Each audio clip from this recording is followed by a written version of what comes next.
to whom it is rightly to be given. Bigay mo dun sa dapat mong pagbigyan. Sino yun? Si Jesus. So kapag binyas ka ng Panginoon, parang alam mo siya. Amen? Nulatiin mo siya. Kasi ang tukso sa atin kapag napaparangalan tayo, inaangkin natin na magaling tayo. Inaangkin natin na marunong tayo. Inaangkin natin na mahusay, matalino tayo. Give the Lord the glory. Kaya sabi niya kay Belshazzar, ako ang nagbibigay sa iyo ng buhay. At lahat ng paraan, in effect, para maging masagana ka.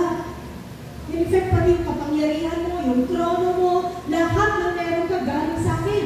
Tapos ang panarangalan mo, yung walang mga buhay na Diyos-Diyosan, hindi ba yan ay injustice? Amen? So ano itong mga kasalanan nito? Injustices to the Lord. Desecration of the Lord, of the holiness of the Lord. Being stubborn despite of the rebuke and corrections given by the Lord, no? By sending His prophets. Amen? Mga kapatid. Wow. Sa mga ito, nene, take care of our sin. We are being laid in the balance. Divine balance of the Lord. We are being scaled. Binibilangan. Binabalanse. Tinitimbang. Are we committed totally, exclusively, wholeheartedly to the Lord Jesus Christ? Are we living the life that the Lord wants us to live? Are we living out the words of God? Tayo ba ay mga doers of the word and not hearers of the word only? Amen? Marami nang nasangkulan. Even during the times of Pentecost, Ananias and Sapphira. And even after Pentecost. So let's not take this as a joke. Amen? The gracious God is also a righteous, holy, just God.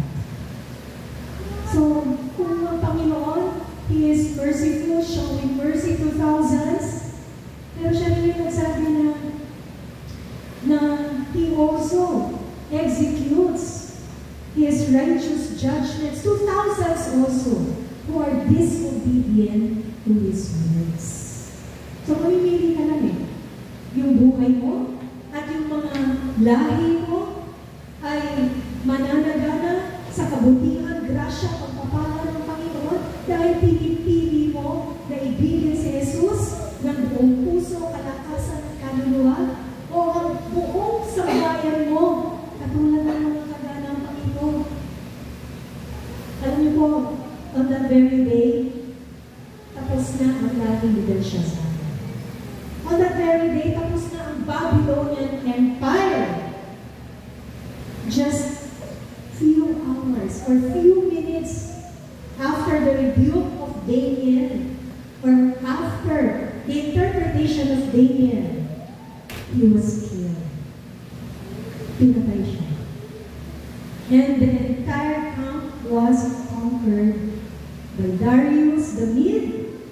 No? And sa lahat ng yan, it was the victory of Cyrus the Great.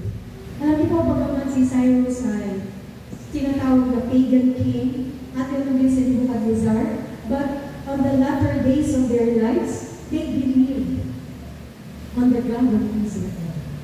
Kaya siguro, by the grace of God, makikita natin doon sa King Nebuchadnezzar, makikita natin sa presensya ng Diyos, si Cyrus, no?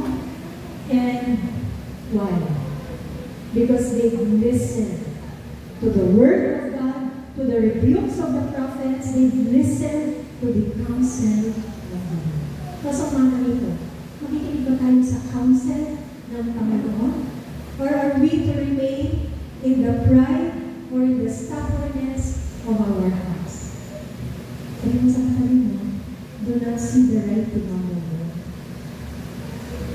Huwag mong tingnan or huwag mong hintayin na mabasa mo yung handwriting on the wall.